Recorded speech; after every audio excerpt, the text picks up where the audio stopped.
நான் வந்து ஃப்ரெண்ட்ஸ் மோட்டாரில் வந்து ஒரு அக்கா வந்து அறிமுகம் எனக்கு தெரிஞ்ச ஒரு ஃப்ரெண்டு சொன்னாங்க, இப்படி எஸ்சி இதுக்கு வந்து கொஞ்சம் இது பண்ணுறாங்க அப்படின்னு சொன்னாங்க.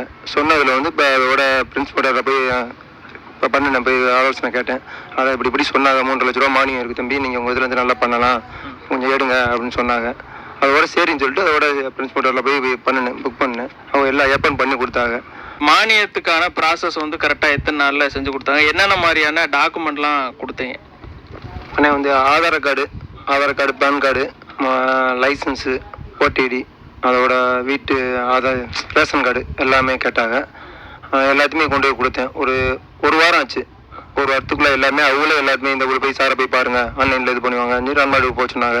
ராம்நாட்டில் போய் பண்ணேன். அதுக்கப்புறம் கொஞ்சம் நாள் சென்று எல்லாமே கொஞ்சம் ஏற்பாடு பண்ணிவிட்டு கலெக்டர் ஆஃபீஸ் போக சொன்னாங்க. அங்கே போய் கலெக்டர் ஆஃபீஸில் போய் அங்கே போய் கொஞ்சம் கேள்வி கேட்டாங்க. அது எல்லாமே சொன்னேன். கிளியர் முடிஞ்சிச்சு, எல்லாமே முடிஞ்சுது. அதோட முடிஞ்சவொடனே நான் வந்துட்டேன். அதுக்கப்புறம் அதோட சொன்னாங்க, இந்த டேட்டில் நீங்கள் எடுத்துடலானே, கேஸ் கேட்டுங்க, எல்லாம் வண்டி இண்டிலாம் உங்களுக்கு புக் பண்ணி வச்சாச்சு, நீங்கள் போய் இதில் எடுத்துக்கரலாம்னு சொன்னாங்க. எல்லா வேலையும் அதோட சிறப்பாக முடிஞ்சிச்சு. அவங்களே எல்லாமே பண்ணி கொடுத்துட்டாங்க. கண்டிப்பாக நீங்கள் ஃப்ரெண்ட்ஸ் மோட்டார் ஆஃபீஸில் வந்து எடுக்கலாம். இந்த ஆலோசனை இது வந்து எதுவும்